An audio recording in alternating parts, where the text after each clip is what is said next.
Crescono i contagi da nord a sud della Calabria, 108 nelle ultime 24 ore, sale il numero delle scuole chiuse. Casali del Manco e Celico affidate al buon senso dei cittadini. Il sindaco di Calanna contagiato e a Bovalino i casi sono 26.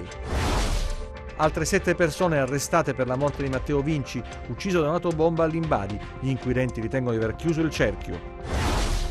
Il palazzo presidenziale della Regione Calabria si chiamerà Iole Santelli. Lo ha deciso la Giunta nella sua prima riunione dopo la scomparsa del presidente. Spirlì, più di un atto dovuto, una delibera fatta con lucido sentimento. Iniziata oggi da 2 giorni di audizioni della Commissione parlamentare antimafia a Vibo, organici e nuovo tribunale nell'agenda del procuratore.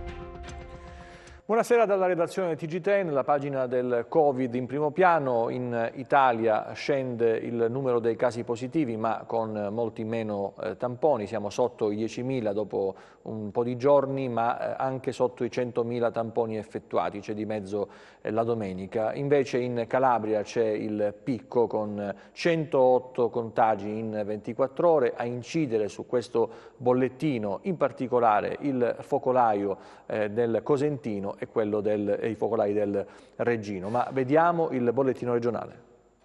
In Calabria ad oggi sono stati sottoposti a test 238.117 soggetti. Le persone risultate positive al coronavirus sono 2.869, più 108 rispetto a ieri. Quelle negative 235.248. Territorialmente dall'inizio dell'epidemia i casi positivi sono così distribuiti. A Catanzaro i casi attivi sono 119, 20 in reparto, 3 in terapia intensiva, 96 in isolamento domiciliare, i casi chiusi 310, 276 guariti, 34 deceduti. A Cosenza i casi attivi sono 269, 19 in reparto, 1 in terapia intensiva, 249 in isolamento domiciliare, i casi chiusi 578, 542 guariti e 36 deceduti. A Reggio Calabria i casi attivi sono 523, 27 in reparto, 1 in terapia intensiva, 495 in isolamento domiciliare, i casi chiusi 437, 416 guariti e 21 deceduti. A Crotone i casi attivi sono 10 in isolamento domiciliare, i casi chiusi 148, 142 guariti e 6 deceduti. A Vibo Valentia i casi attivi sono 22, tutti in isolamento domiciliare, i casi chiusi 114, 108 guariti e 6 deceduti. Da altra regione stato estero i casi attivi sono 227, 213 in isolamento domiciliare, i casi chiusi 112, 111 guariti e un deceduto. Tra i 20 ricoveri presso l'ospedale di Catanzaro, 5 sono riferiti a persone non residenti. Tra i 19 ricoverati presso l'azienda ospedaliera di Cosenza, 3 sono non residenti. La paziente dimessa a Cosenza è stata inserita tra i guariti del setting fuori regione. I casi confermati oggi sono così suddivisi: a Cosenza 32, a Catanzaro 3, a Crotone 1, a Vibo Valentia 1, a Reggio Calabria 71. Dall'ultima rilevazione, le persone che sono registrate sul portale della Regione Calabria per comunicare la loro presenza sul territorio regionale sono in totale 629. Nel conteggio non sono compresi i numeri del contagio pervenuti dopo la comunicazione dei dati alla Protezione Civile Nazionale. Come avete visto, numeri in crescita, dicevamo soprattutto nel Cosentino dove insiste una zona rossa per Casali de Manco e il Celico e poi nel Reggino con 71 casi in più. Ma facciamo il punto di situazione con Isabella Roccamo. Il Reggino e il Cosentino sono le 2 aree della Calabria dove si registra il maggior numero di contagi. In particolare in provincia di Cosenza sono 28 i nuovi positivi. Altre 3 persone inoltre sono state ricoverate nel reparto di malattie infettive. 10 contagi si registrano a Belvedere Marittimo, 5 a Cetraro, 6 a Scalea, 3 a Cosenza, 1 ad Amantea, 1 a Corigliano Rossano e 1 a Santa Sofia de Piro. Sotto osservazione il focolaio della Presila Cosentina, preoccupazione nelle zone rosse di Celico e Casali del Manco. A Cosenza chiuse per sanificazione alcune classi della scuola Zumbini, l'istituto di Via Negroni e l'istituto superiore Mancini. Chiuse sempre per sanificazione inoltre il reparto di ortopedia dell'ospedale e l'ufficio postale di Via Panebianco. All'Unical ricostruita la catena dei contatti dei 5 studenti risultati positivi. Il paziente 0 è stato accertato e uno studente è rientrato da una regione del nord. Gli altri 4 erano legati da rapporti di amicizia o vicinato. I tamponi finora effettuati sugli altri compagni di corso soccorso, con i quali 5 hanno avuto stretti contatti, sono risultati tutti negativi, e sono tutti negativi anche i tamponi della squadra di calcio di Amendolara. I test erano stati disposti a seguito della partita di sabato 3 ottobre contro il Fuscaldo, compagine nella quale un calciatore era risultato positivo. Nel Reggino è positivo al Covid il sindaco di Calanna, Domenico Romeo. È stato lo stesso primo cittadino a darne notizie attraverso i canali social. Il sindaco rende noto di essere asintomatico e di aver già comunicato all'ASP l'elenco delle persone con le quali ha avuto contatti negli ultimi giorni. All'Ocri altre 2 persone sono risultate positive al tampone. Il sindaco calabrese fa sapere che i 2 erano già in quarantena in quanto congiunti di persone risultate positive. A Rosarno positivo un intero nucleo familiare composto da 12 persone. Nuove tensioni poi nella tendopoli di San Ferdinando, dichiarata zona rossa. Altra sassaiola contro la polizia. I migranti, molti dei quali risultati positivi al Covid, chiedono di uscire per andare a lavorare nei campi. 2 nuovi casi positivi anche a Villa San Giovanni e in quarantena una classe nell'Istituto Nautico Fermi. A Reggio Calabria tra i positivi anche un giudice, uffici della Corte d'Appello chiusi oggi fino a mezzogiorno per la sanificazione. Nel Crotonese primo caso positivo al Covid a Roccabernarda. Nel Vibonese, dopo gli ultimi 2 casi positivi che riguardano una persona rientrata da Praga e un professionista che pare sia stato a Cosenza, i sanitari dell'ASP stanno cercando in queste ore di ricostruire la catena dei contatti. E andiamo adesso invece a Casali del Manco, zona rossa dalla mezzanotte di oggi, e andiamo con Anna Franchino a sentire cosa sta avvenendo. Questa che vedete è la strada provinciale 217 che da Cosenza conduce a Casali del Manco, dove nel pomeriggio di ieri è stata istituita dal presidente facente funzioni della regione Calabria, Spirli, la zona rossa.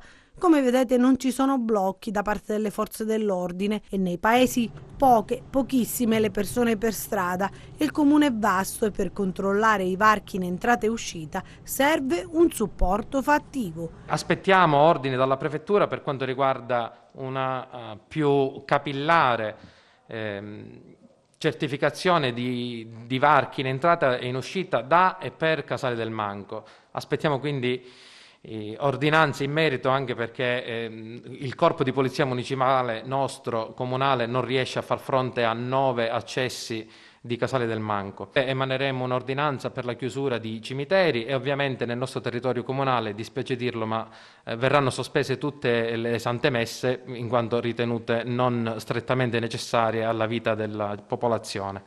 Ricordiamo a tutti che è possibile per le attività commerciali effettuare il domicilio ma non l'asporto. Il numero delle persone poste in quarantena obbligatoria cresce vorticosamente in queste ore. Stiamo lavorando alacremente tutti quanti nel rispetto dei ruoli differenti. È ovvio che abbiamo bisogno anche della collaborazione dei cittadini.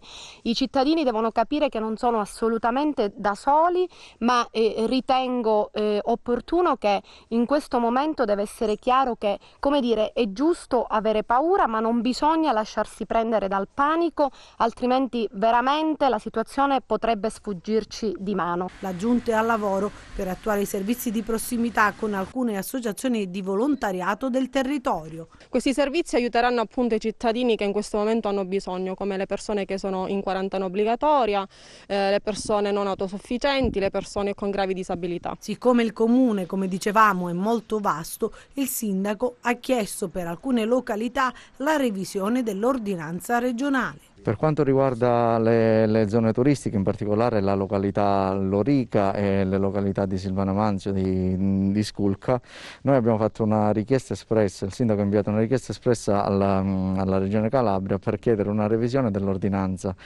in quanto queste località distano 40 km dal centro urbano e pertanto, siccome su quelle località insistono delle attività ricettive e turistiche, nonché delle attività agroalimentari, per evitare un blocco totale anche con ricadute ed un impatto economico negativo su quelle località. E adesso andiamo invece a Bovalino, nel Reggino, per vedere la situazione. Sono 26 attualmente i contagi. Adesso su Bovalino, in provincia di Reggio Calabria, c'è un'attenzione molto profonda dopo che i contagi da Covid-19 sono in aumento. Complessivamente siamo a 26 dopo che altri 7 casi sono stati accertati nelle ultime 24 ore. L'annuncio è arrivato direttamente dal sindaco del centro ionico Vincenzo Maesano, che anche attraverso i canali social ha informato la popolazione. Bisogna chiarire che i nuovi 7 casi riguardano persone che si trovavano già in isolamento domiciliare o in quarantena precauzionale, in quanto erano stati in contatto con persone contagiate nelle settimane scorse. Diciamo che la situazione quindi può definirsi tutto sommato sotto controllo. Particolare preoccupazione invece c'è per alcune scuole, perché la maggior parte dei casi rilevati di Covid-19 ha riguardato 2 scuole dell'infanzia e una scuola primaria. Il sindaco Maesano, d'intesa con il Dipartimento di Prevenzione e la dirigente delle 3 scuole, ha deciso la chiusura delle stesse per oggi e domani. Ulteriori decisioni potrebbero evidentemente essere assunte anche dopo la scadenza di queste prime 48 ore. Buone notizie invece dall'Unical. Nei giorni scorsi abbiamo parlato di 5 contagi fra gli studenti, alcuni provenienti da fuori regione e altri invece calabresi. Fortunatamente si sta restringendo il cerchio e si è capito anche qual è l'origine del contagio. Il rettore poi tranquillizza gli studenti, si lavora e si studia in sicurezza con le aule che non raggiungono mai o quasi il 50% della capienza e soprattutto si usano correttamente i dispositivi di sicurezza. Sospiro di sollievo all'Unical, i tamponi effettuati sui contatti degli studenti positivi sono risultati negativi. L'indagine ha fatto emergere che il contagio è derivato dal rientro in Calabria di uno studente che aveva trascorso un periodo fuori regione, ma le attività didattiche non hanno avuto alcun ruolo nella trasmissione del virus. Le ultime notizie sono positive. Ovviamente insomma, la situazione nazionale e territoriale induce un po' di timore, induce ad avere cautela, ma la situazione nel nostro Ateneo è molto positiva.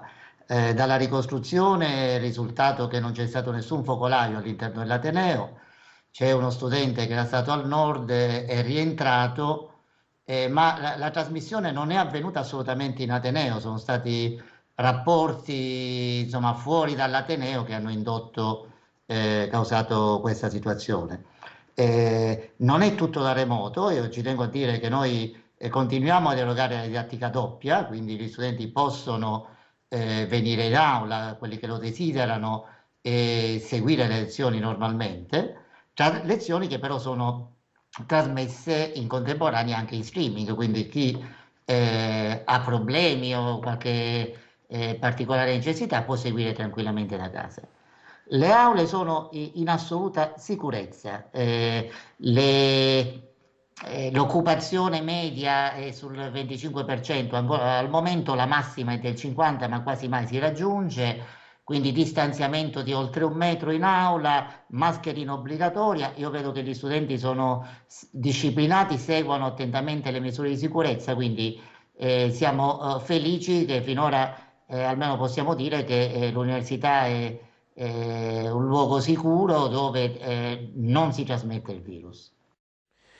Intitolata a Iole Santelli, la cittadella della regione Calabria, oggi la delibera di ufficiale che è stata approvata dalla Giunta. Vediamo. Cittadella regionale Iole Santelli. Sarà intitolato così il palazzo presidenziale della regione Calabria. Lo ha deciso la Giunta regionale nella prima riunione dopo la scomparsa del presidente Iole Santelli. Nelle motivazioni della delibera approvata dall'esecutivo viene ribadito l'altissimo impegno profuso da Iole Santelli in favore della Calabria, manifestando con tenace determinazione, in ogni sede istituzionale, la sua inequivocabile volontà di promuovere una nuova immagine della propria terra. L'amministrazione regionale intende onorare e perpetuare la memoria del suo presidente, prima donna presidente della regione Calabria, che ha sempre amato e onorato la sua terra, impegnandosi con tenacia e coraggio nello svolgimento delle sue funzioni, sino al momento più estremo della sua esistenza in vita. Il presidente del Consiglio regionale e tutti i consiglieri regionali, continua ancora la delibera approvata dalla Giunta, nel tradurre anche desiderata della collettività calabrese e i segni di assoluta stima provenienti dalle più alte cariche dello Stato, e in particolare dal Presidente della Repubblica Sergio Mattarella, dal Presidente del Consiglio dei Ministri Giuseppe Conte, dai Presidenti di Senato e Camera Elisabetta Casellati e Roberto Fico, dalla Conferenza Stato-Regioni, nonché in considerazione delle espressioni di ammirazione che si sono registrate intorno alla figura del Presidente Jole Santelli da tutto il mondo politico, dalle amministrazioni locali e dalla società civile, hanno approvato una mozione affinché la Regione Calabria dia un segno tangibile, capace di commemorare la figura della Presidente Jole Santelli, intitolandole il Palazzo della Cittadella Regionale, quale simbolo delle istituzioni e dell'unità della Calabria. Pur essendo una delibera di giunta, è stata fatta con lucido sentimento, nel senso che tutta la giunta, sin dai primi istanti di questa tristissima pagina di storia della Calabria, ha deciso subito di rendere, di personalizzare su Jole non solo i progetti di Jole, non solo i sentimenti su Jole, ma proprio questa casa dei calabresi. La casa dei calabresi diventa la casa dei calabresi e di Jole, che i calabresi li ha amati e li ama. Da questo momento non c'è solo l'ufficio del Presidente, che è l'ufficio di Jole Santelli, ma ogni stanza, ogni salone, ogni scala, sottoscala o ascensore è Jole Santelli, e questa per noi era molto importante. Abbiamo condiviso chiaramente questa decisione con il Consiglio regionale, con il Presidente del Consiglio regionale e con tutti i calabresi e con tutti coloro i quali in questi giorni ci hanno affettuosamente inondato di questa richiesta, ma era già una decisione che avevamo assolutamente fatto nostra dai primi istanti. La delibera approvata sarà inviata al Consiglio regionale per la relativa presa d'atto. La decisione di trasmettere gli atti all'Assemblea legislativa nasce dalla volontà di coinvolgere tutti i gruppi istituzionali presenti. È stato rinviato a giudizio davanti al Tribunale di Salerno, competente per i reati che riguardano i procedimenti sui magistrati del distretto di Catanzaro, l'ex procuratore di Castrovilla, Eugenio Facciolla, accusato di falso e corruzione. Lo ha stabilito il giudice per l'udienza preliminare di Salerno, che ha adottato lo stesso provvedimento per tutti i capi di imputazione loro contestati anche nei confronti del comandante della stazione di Cava di Melis, maresciallo Carmine Greco, del poliziotto di Cosenza Vito Tignanelli, gestore di fatto della società di intercettazione STM, della moglie di Tignanelli, Marisa Aquino, titolare della STM, di Alessandro Nota, carabiniere in servizio a Cava di Melis, e della stessa società STM. Il processo avrà inizio il prossimo 19 gennaio. Dall'indagine Stige erano emersi fatti di rilevanza penale che avevano indotto la DDA di Catanzaro a inviare le risultanze alla competente procura di Salerno. Altre 7 persone arrestate per la morte di Matteo Vinci, ucciso da un'autobomba all'Imbadi. Gli inquirenti ritengono di aver chiuso il cerchio. Volevamo dare anche il senso di un cittadino, di un professionista, Vinci, che i suoi genitori con sacrifici, lavorando la terra, sono riusciti a mandarlo agli studi, ad affermarsi, a stare dalla parte della legalità e poi vedersi ammazzato, perché lui doveva preservare, non doveva cedere intanto alla violenza mafiosa, ma soprattutto preservare, custodire la roba, quella roba dei suoi genitori che gli hanno consentito di non soffrire la fame, ma soprattutto di mantenersi agli studi. E la premessa del procuratore della DDA Nicola Gratteri al termine dell'operazione di oggi denominata Demetra 2, condotta dai carabinieri del nucleo investigativo di Vibo e del reparto crimini violenti del ROS di Roma, che ha consentito di individuare le 2 persone che hanno fabbricato e materialmente posizionato l'ordigno che il 19 aprile del 2018 ha provocato la morte di Matteo Vinci e il grave ferimento del padre Francesco Antonio. Per noi era importante riuscire a dimostrare la penale responsabilità di questi odierni indagati, perché L'omicidio è stato fatto in modo eclatante, cioè è stato fatto per dare un segnale forte, per terrorizzare, per impaurire tutto il territorio del Vibonese, e quindi la risposta deve essere altrettanto diretta. Per noi era fondamentale dare questo messaggio, questo ulteriore messaggio di sicurezza e di conforto da parte a tutti i cittadini, gli abitanti della provincia di Vibo, perché siamo ben consci, ben consapevoli che qui c'è un''ndrangheta di serie A e noi vogliamo avere, abbiamo degli investigatori e dei magistrati di serie A, quindi proporzionati a contrastare questa mafia molto forte, molto radicata. Un crimine efferato, maturato in un più ampio disegno estorsivo, posto in essere dai mandanti, i Mancuso, finalizzato all'illecita acquisizione di terreni, alla quale si sarebbe opposta la famiglia Vinci. La mano degli esecutori invece sarebbe stata armata dalla necessità di saldare un debito contratto nei traffici di droga. Per noi è stato importantissimo oggi chiudere il cerchio, assicurare anche gli esecutori materiali di questo omicidio alla giustizia. Ricordo che a 2 mesi di distanza dall'esplosione dell'autobomba avevamo assicurato i mandanti, la famiglia Mancuso. Oggi per noi è importante aver assicurato il cerchio e certo desta rammarico capire il prezzo, il valore che era stato dato a questa vita, appena 7.000 euro per un debito di droga non pagato dagli autori. Era il 9 aprile del 2018. Quel giorno Matteo Vinci, 42 anni, era in auto insieme al padre Francesco, di 72 anni. Stavano percorrendo una strada interpoderale in una zona molto isolata in località Cervolaro di Limbadi. All'improvviso l'esplosione che sventrò l'auto. Matteo Vinci morì quasi all'istante, mentre il padre rimase gravemente ferito. All'inizio si pensò ad una disgrazia, poi l'approfondimento delle indagini fece emergere qualcosa di diverso, di terribile. Fu un ordigno a causare quell'esplosione. Gli artificieri accertarono che la bomba fu posizionata sotto la vettura e fu azionata a distanza con un telecomando. Francesco Vinci ritornò a casa dopo lunghi mesi di cura.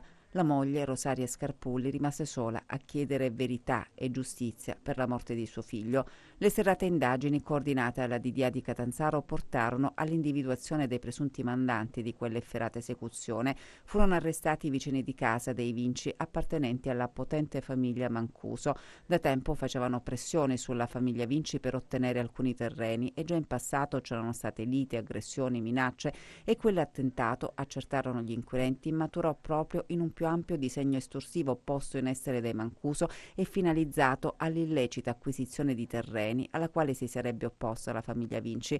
Per quell'orrendo crimine furono arrestati i presunti ideatori e promotori del delitto. Adesso gli inquirenti ritengono di aver chiuso il cerchio, arrestando chi ha fabbricato e materialmente posizionato il micidiale ordigno. Iniziata oggi la 2 giorni di audizioni della Commissione parlamentare antimafia a Vibo, organici e nuovo tribunale nell'agenda del procuratore. Il presidente della Commissione parlamentare antimafia, Nicola Morra, arriva a Vibo. Questa mattina in prefettura infatti è iniziata la 2 giorni di audizioni dell'organismo parlamentare e in mattinata sono stati ascoltati tra gli altri il presidente del tribunale, il procuratore e il prefetto. La Commissione ha voluto anticipare la sua missione a Vibo. L'attenzione credo sia altissima e di questo li dobbiamo solamente ringraziare. Adesso vediamo quello che sortirà, quali effetti sortirà, io sono fiducioso. Diversi temi caldi sul tavolo della Commissione antimafia, dalle infiltrazioni mafiose alle difficoltà del mondo della giustizia vibonese, e ancora una volta il procuratore ha portato all'attenzione della Commissione la questione degli organici. Sia di magistratura che di forze dell'ordine sui problemi strutturali. Domani andremo, li accompagnerò io stesso in visita al nuovo Palazzo di Giustizia che speriamo di poter portare a conclusione in tempi brevi. Loro ci stanno dando una mano, lo hanno fatto già dopo l'audizione, per esempio da noi in procura, che eravamo senza cancellieri, sono stati mandati 2 nuovi assistenti amministrativi. Un passo alla volta cerchiamo di risolvere tutti i problemi. False dichiarazioni per ottenere dei bonus Covid, 10 denunce a Scido nel Regino. Questa volta sotto il monitoraggio dei carabinieri relativo alle verifiche sui sussidi in supporto delle famiglie per l'emergenza Covid-19 sono finite le persone residenti a Scido che nei mesi scorsi avevano richiesto l'aiuto. Ebbene, 10 cittadini non avevano diritto al sussidio, tuttavia hanno formalizzato la richiesta ottenendo anche l'erogazione delle somme necessarie. Sono stati denunciati per truffa, infatti secondo gli accertamenti dei militari della stazione di Scido è venuto fuori che i richiedenti avevano falsamente dichiarato e attestato una situazione di grave indigenza. Gli accertamenti incrociati dei carabinieri hanno fatto scoprire che la realtà era ben diversa. La somma erogata fino a questo momento per tutti i 10 indagati è di complessivi 5.000 euro che i falsi dichiaranti dovranno adesso restituire allo Stato. Intanto sono stati deferiti all'autorità giudiziaria. Dall'inizio dell'emergenza sanitaria legata al Cov-SARS-2 le richieste di aiuto nel Regino come nel resto d'Italia sono state molte. Purtroppo tra i legittimi richiedenti si sono inseriti soggetti la cui condizione non è affatto presupposto per chiedere aiuti economici. Eppure, sfruttando il dramma attuale, sembra sia diventato questo un sistema adottato da troppe persone. È il momento della nostra rubrica che riguarda la borsa, vediamo.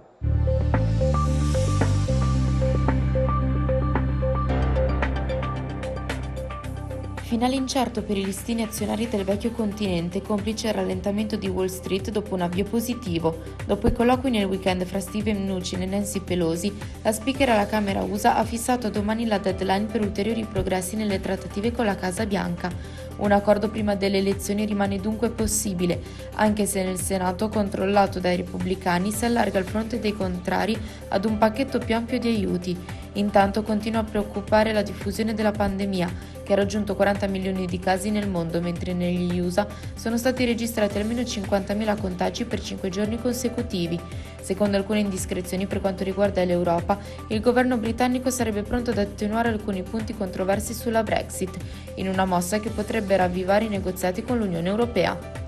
Il FTSE MIB K40 di Parigi archiviano gli scambi in flessione dello 0,1%, in ribasso il FTSE 100 di Londra meno 0,6%, il DAX di Francoforte meno 0,4%, poco mosso l'Ibex 35 di Madrid a più 0,1%. Oltreoceano viaggiano poco sotto la parità il Dow Jones e l'S&P 500 a meno 0,2% e il Nasdaq a meno 0,05%. Sul Forex l'euro-dollaro risale 1,178 mentre il cambio tra biglietto verde e yen resta poco mosso a 105,5. Tra le materie prime restano poco mosse le quotazioni del greggio con il Brent flat a $42,9 e il WTI meno 0,4% a $41,3. Sull'obbligazionario lo spread BTP Bund è sempre a 134 punti base, con il rendimento del decennale italiano allo 0,71%. Tornando a Piazza Affari, gli acquisti premiano Atlantia più 4,6% dopo la cessione del 49% di Telepass e in attesa della proposta del CDP per la controllata Autostrade per l'Italia. Denaro anche su Saipem a più 2,7% e Banca Generale più 2,45%, mentre in coda al FTSE MIB si collocano Banco BPM a meno 2,1% e Prismian a meno 2,4%. Grazie e buon proseguimento di serata. Adesso le previsioni del tempo per le prossime ore, vediamo.